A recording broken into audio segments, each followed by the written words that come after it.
Éviter le péché exige que nous recherchions la sagesse de Dieu. Heureusement, nous avons la promesse de Jacques 1,5. Si quelqu'un d'entre vous manque de sagesse, qu'il la demande à Dieu, qui donne à tous, simplement et sans reproche. Elle lui sera donnée. Lorsque nous recevons la sagesse de Dieu à propos d'une situation, notre responsabilité est d'avancer sur la base de cette sagesse. Une façon de gagner en courage pour prendre de bonnes décisions est de nous demander ce que nous ferions si Jésus se tenait juste à côté de nous. Si nous n'avancions pas avec Jésus, alors ce n'est pas la bonne décision, peu importe, qui nous pousse à participer. Une façon de permettre aux autres de pécher et de les sauver de leurs conséquences légitimes. Dieu utilise les conséquences pour nous enseigner des leçons que nous n'aurions pas apprises autrement. Lorsqu'un chrétien permet à ses amis de les convaincre d'aller dans un endroit dont il sait qu'il les conduira à un comportement pécheur, il participe donc au péché des autres. Nous donnons aux autres la liberté de faire leurs propres choix, mais nous devons aussi leur permettre de récolter les conséquences de ces choix. Galates 6, 7. Nous permettons souvent aux autres de pécher par un faux sentiment de compassion parce que nous voulons être utiles.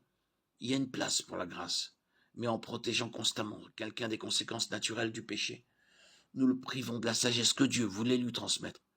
Il n'est jamais facile de voir un être cher éprouver des difficultés, mais parfois ces difficultés sont exactement ce que Dieu veut utiliser pour lui enseigner une leçon de vie importante.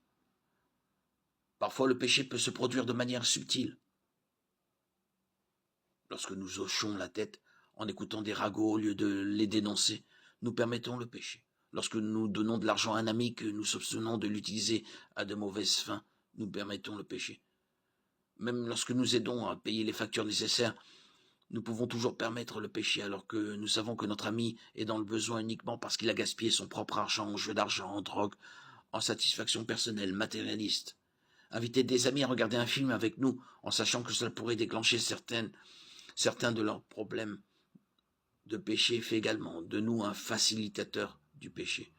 Nous n'avons pas besoin de surveiller les péchés des autres, mais lorsque nous sommes conscients de leurs difficultés, nous ne devons certainement pas les inviter à se retrouver dans des situations tentantes.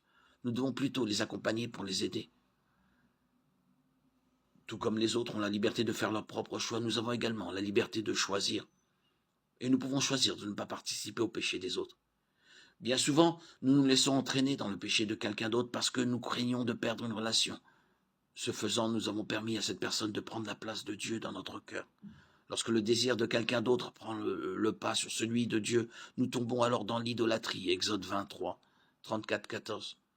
Nous pouvons éviter de permettre à quelqu'un d'autre de pécher en prenant une décision finale sur la personne qui dirigera notre vie.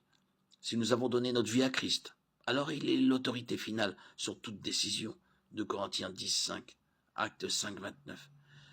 Si Jésus ne rendait pas la tâche plus facile à une personne pour pécher, alors nous ne devrions pas le faire non plus.